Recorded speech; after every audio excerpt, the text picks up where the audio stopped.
Alright mga buddy, ayan, nagbabalik tayo kay Sir Ayori. Yan si Sir sa Hi, sir. stall, anong stall Sir? AI5 no? Stall number AI5. Ayan, nasa second floor tayo ng second floor, Green Hills, San Juan City. Ayan, Bake Game Shop po yung pangalan ng stall nila, no? So malapit sa EO, ayun, malapit lang. Ayan, kita nyo naman, nakalatag na, oh. Ang ganda, ang lalaki, oh. Mabagi, oh. Meron pa sa ilalim, ang dami yan. Ayan, marami tayong mga gamings dito. Ayan, mga accessories, sa mga naghanap, meron din. Siyempre, basta yung details ni Sir Ayori nandiyan sa comment section. Pati yung yung link ng page nila, paki-follow niyo po. Sir, yung mode of payment natin pala, Sir. Marami tayong mode of payment ngayon. Meron kang una-una yung home credit, credit card, Skyro, Bill East, Pay Later. Pwede na tayo dyan. Yun. Sige, O Sir. G-Gibbs, pwede rin. Okay. May mga nagtatanong pala sa akin, installment, meron ba kayo? Yun, may installment naman tayo rito. Yun nga, kailangan natin ng credit card. Yung credit Yun yung card. tulad sa mga nabanggit namin. Oo. Pwede naman yun. Pero yung installment na wala kayong mapapakita ngayon, wala talaga tayong gano'n. Okay. Di ba may brand nyo kayo, Sir? Hindi, may home credit wala, no? Walang ganun, no? Sa home credit kasi dapat talaga brand new. Pero basta, punta lang kayo rito. Natin yan, mag-usapan natin. Minsan kasi may nagtatanong eh. Kaya yun, bali tinanong ko rin sa inyo. Sige sir, mag-start na tayo. Yes, so unahin na natin sa mga mababa natin. Ito yung mga retro games natin, kasi marami pa rin talaga naghahanap nito eh. Ito yung mga Albernic natin. So yung mga games nito, nasa almost 3,000 games na siya. Nandito na yung mga platform na marami na rin. Yung mga family computer, Nintendo, Game Boy, Advance, Color, yung mga Atari, Game & Watch, nandito na rin, PS1, tsaka yung PSP. Ano yan sir, brand nyo? Brand new naman lahat ang binibigyan natin dito. So ito mga display lang. Sa mga demo, kumbaga. Okay. Ito yung model na 35XXH na Unburnick. Ayan. So, ang price naman ito ngayon, nasa 4,000 naman siya. 4K lang, mga buddy. Ayan. So, kung gusto niyo mga compact lang, tamang libangan lang, pamatay oras, sakto Yan, lang sa bulsa nyo. Ito na yun. So, yung mas malaki naman dyan, ito. Ito, yan. Mas malaking konti sa display niya. So, 1,000 naman ang difference nila sa pricing. So, 5,000 naman to. Same lang din naman sila ng games na nilalagay dito. Ang pinagkaiba nila model. Kasi ito may ilaw na dito yung sa gilid niya, sa analog niya. So mas bagay yung model nito. Yan, 5,000 naman ito yung ganito. 5K, bali 1K yung difference. 1K lang naman ang difference nila. Yes sir. So sunod natin, meron ng time. Ito, minsan lang magkaroon nito ngayon mga PS Vita. Oh, limited no? Itong PS Vita, naka-modified na to. So 128 gig na siya. Yan, only games na to. Tapos may retro Nintendo games na rin siya. Games, oh? PS1, PSP, nandito na rin yan. Yung games niyan. Tapos only games na yan. So tuturo ko na sa inyo paano pag-download. Kayo na mismo mag-download sa unit ninyo. I-connect na sa internet. Tapos yun na, turo ko na sa inyo kung paano pag-download ng games nito. Ang games niya. Marami niya, sobrang dami. Libo na games nito. Ang dami na. Pipilian nyo dyan. Download nyo na lang. Pero may mga games na to. Okay. Yan. So ito naman yung tawag ito, 2DS. So ito, minsan lang talaga magkaroon nito. So, na-tsempohan lang na meron kami nito. 2DS siya. So, ang price nito, ito nga pala ang price ng PS Vita, 7,500.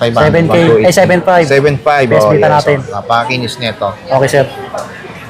Tapos ito naman yung 2DS, ito 7,000 na binibenta. So, sobrang hirap na lang kasi makakuha na 7K. Yes, yan. May complete to, may box, meron na rin siyang may game na naka-install na, tapos meron na rin siyang box. Yun, tsaka charger. Yan. Nag-isa lang yan, sir? Nag-iisa lang to. Sobrang hirap kasi maghanap nito ng ganito. Paunahan na lang sila Kasi dyan. talaga, paunahan na lang kayo rito. Baka naghanap kayo yan. So, makinis pa to. Yan, kita Makinis nyo yan. naman. Wala nang gas-gas yan. Quality. Quality talaga yan. Yes, sir. Tapos meron naman tayo dito. Sumunod naman, Nintendo Switch Lite. Ito, mga Nintendo Switch na to. So, itong Switch Lite, ito yung mga compact lang, saktong pang-handheld lang. Kung gusto nyo talaga yung laro lang talaga ng Nintendo Switch na hindi nyo kailangan na mag-isa lang kayo, single lang kayo, ayan, para sa mga single to, so kayo lang mag-isa maglalaro. So, isama nyo na lang yung mga tropa nyo at saka yung mga kapatid nyo. Pwede rin kayo maglaro nito. So, ito, single lang siya, so single player lang siya. Ayun, pamatay oras na lang din yan. Kung gusto nyo maglaro lang ng mga first player na mga games, ito yung kailangan. Mga naglilibang. So meron naman tayong non-modified tsaka sa modified na rin ito. Yes. So sa non-modified, 6,000 pesos ang bentahan nito. Ang pricing namin. Sa modified naman, 9,500. So, Okay. sa 256 gig na rin kasama niya. Games na yun pagka-modified na. Yan. Mukhang gusto niya. Ito naman, ito na yung version 2. So, yung kung Mas malaki na.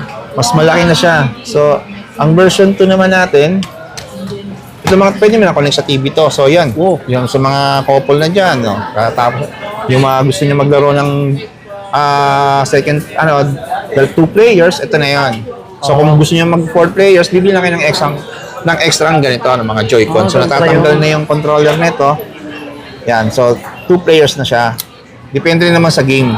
Yun, no? Marami rin kasing games sa Nintendo Switch na pang multiplayer eh. Oo. So, pwede nyo na i-connect sa TV nito.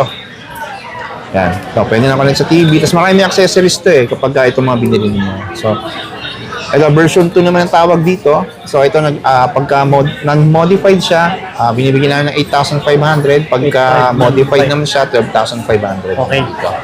Yan. 256 gig pagka modified. Yan. Siyempre, yung mga games ang libre na. Lalagay na lang namin. Oh, libre While you na, wait no? na lang yun. Yes. Tapos meron naman tayong OLED version. So, yung sa OLED version naman, ang difference na sa version 2, parang parehas lang. Pero kung makikita ninyo, mapapansin nyo yung bezel ng version 2 masyadong makapal. Sa OLED, manipis lang. So, mas malaki yung screen ng OLED version. So, sa OLED version, kaya sinabi siyang OLED, syempre yung screen niya is OLED na. So, mas maganda yung yung kulay niya, yung display niya. Mas maganda to. Yung contrast ratio niya, mas mataas na. Tsaka buhay na buhay ang talaga ito yung mga display na to, resolution niya. So, parehas na naman sila ng accessories ng version 2. Nare-remove din yung mga Joy-Cons niya. So, pwede na rin kayo mag 2 players dito. Pwede na rin kayo connect sa TV. Yan. Ayos. So ito naman, yung non-modified naman ito, 11,500. Tapos sa modified naman niya, binibenta namin lang 15,500 naman. 2.6 gig na siya. Yes, sir. Yes. Ito niyo yun. So dito naman tayo sa mga parang PC handheld. Oh, malaki Sa mga na. to. So unahin natin itong, ito yung mabenta rin naman itong mga Steam Deck. So sa Steam Deck natin, ito yung LCD model to. So, meron tayong variant ng 512 gig at saka 1 terabyte, may 2 terabyte din tayo. So, pag kukuha kayo nito, mas maganda bago kayo pumunta rito, gawa na kayo ng Steam account ninyo para yung yung account nyo, sign in na natin dito. So, ilalagay natin yung mga games na nakalagay rito doon sa account ninyo na. Kasi ganito yan ngayon, account namin nakalagay rito. Once na accidentally yung na logout or na sign out yung account namin, hassle pa yun, babalik kayo rito tapos isa-sign in pa natin ulit. So, mas maganda, account nyo na lang. Gawa lang kayo ng account ninyo, tapos sign in natin. Ako nang bahala ron. Pagka-sign in natin dito sa account nyo, ako nang bahala mag-transfer. Tulungan kayo ni Sir Ayori. Oo, kasi ito mga to, pagka bibili nyo, may games na. So, lalaroin nyo na talaga, gagamitin nyo na lang yan. Tuturo na siya. May mga freebies to mga to, huwag kayo maggalala. Magpapit tayo siyempre. Yan. So, mga games, one to sawa naman siya hanggang mapuno yung memory niya. Yun, hihintayin nyo lang siya at mauwi nyo kagad. Wow. Tapos meron naman tayong isang model nito. Ay, ito nga pala sa 512 ang price nito, 23,000. 23K. Tapos yung 1 terabyte, 27,000. So may 2 terabyte naman tayo, 33,000 naman. Pamalakasan. 32. Yes, yan, mga free games na yan. So yung sumunod naman, yung OLED version. Ito papakita kong OLED version is limited edition. So kung makikita ninyo, ayan, may transparent black siya. So, limited edition, tapos orange yung dito sa analog. Compare mo rito. Puti. Di ba? Ayan. So, ito kasi gray. Yung normal na OLED naman, ang kulay naman niya, ito, ganito yung normal na OLED version. Black. Black naman yung sa analog niya. So, ito, yan yung pinagkaiba nila. Tapos sa likod, ayan naman. Yung. Yan, yung pati tornilyo niya orange. Yan. So, kompleto naman to, slight use to. Pansin-pansin. So, yung normal naming OLED, ito yon ganito. So, kung gusto nyo naman yung normal na OLED na to, ito 512, meron din naman tayong 1 terabyte nito. Sa normal na OLED, 512 gig, 33,000. Tapos yung 1 terabyte naman is 37,000. Dito naman sa sa limited edition siya, Oh, limited. ito, 45,000 ang binibigay ito. Slightly used to, may mga games na to. So ito mga to, ang difference nila sa LCD, ito kasi mas magaan ng OLED. Kung hahawakan mo talaga. Mas magaan, mas malaki yung screen niya. Yun nga rin, mas makapal din kasi yung bezel nito. Yun, napagkakita. Itong LCD. Yan, kung makikita niyo yung bezel dito sa side, mas makapal siya. Yan, so mas makapal, mas malaking screen itong OLED version. So parehas din naman sila. Ito nga lang din to, mas matagal malobat ang OLED. Tapos 90 Hz na siya yung refresh rate niya. Sa LCD naman is 60 Hz. Pero yung sa mga laro, walang problema, parehas lang naman sila. Sa mga to, huwag kayong maglala kasi pwede naman kayong maglaro ng naka-charge. Kasi may mga battery optimized naman itong mga to. So, turo ko lang yun kung paano ko. So, safety yung, yung battery nyo yan. Kahit na naglalaro kayo ng magdamaga na naka-charge pa yung unit. Ayun na yun. Yes, so yung mga 1 terabyte namin pataas, nilalagyan ko na ng retro games. Yan, so pagka 1 terabyte, pataas yung binili nyo, yan. Andun yung mga retro games, yung mga laro sa mga Unburnic, dito na rin yan. Or iba pa, may PS2 games na rin to sa mga ganito. Sa mga gusto mag-avail ito. Yan, meron tayong limited edition. Meron din tayong brand new na limited edition na pero yung iba yung kulay white. Pero hindi na yung mapakita kasi naka-sealed siya. Okay. White naman, white version siya. White din yung yung pouch nun. So brand new sealed siya. Pwede namin ibigay sa inyo ng 52,000. Yan, brand new sealed po siya. Kasi sumunod naman niya, ito. So itong gantong ROG Ally. ROG Ally, meron tayong dalawang variant to. May Z1 at Z1 Extreme. So ang pinagkaiba niya sa processor lang naman So ito meron tayong 2 terabyte, 1 terabyte, at 512. Ito yung 2 terabyte niya. So kung gusto niyo talagang medyo mas maganda din naman siya. Kung gusto niyo mas mataas ang specs compare sa Steam Deck, ito kunin niyo. Yun nga lang, Windows to. So kung hindi kayo masyadong techy, mas okay na Steam Deck ang kunin niyo. Kasi ito, Windows 11, so marami siyang ginagawa dito. So maraming updates, yung mga ganito. So alam niyo naman siguro pa, computer talaga kasi talaga siya. Pero pagdating sa specs talaga, mas mataas to. So kung mabukunin ito, syempre may games na rin siya.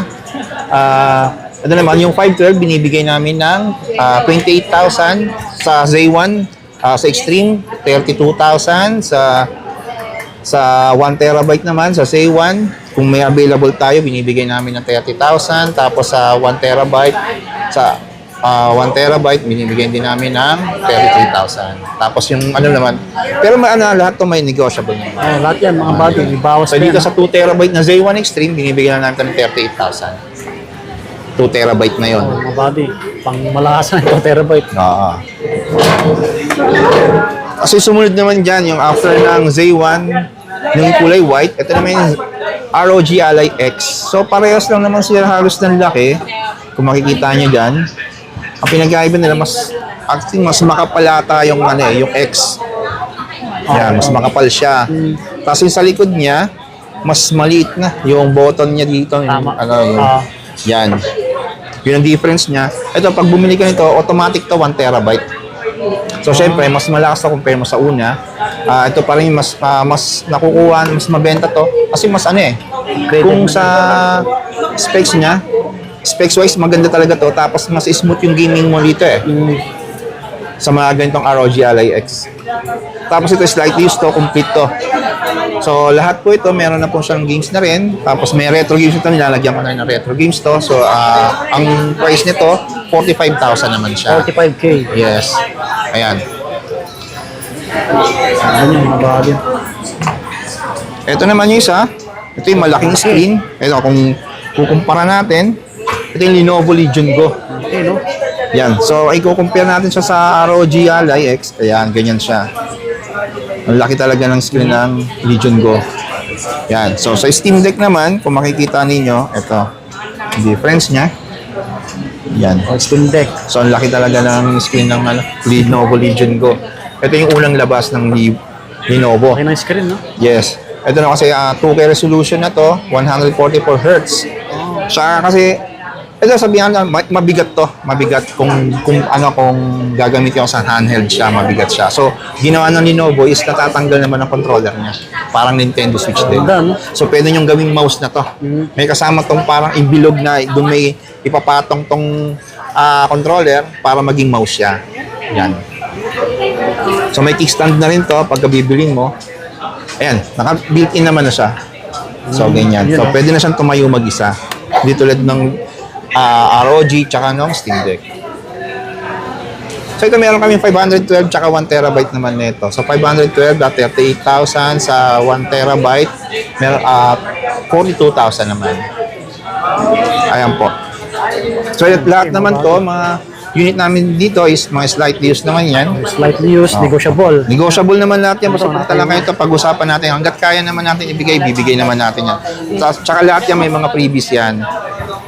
So yung mga stock na nakikita natin dito ay limited lang. So kapag paunahan na lang po. Pero sa pricing, wala na po problema. Minsan kasi medyo mababa tayong mag-price. Minsan mataas. Depende talaga sa kinakukuha namin unit.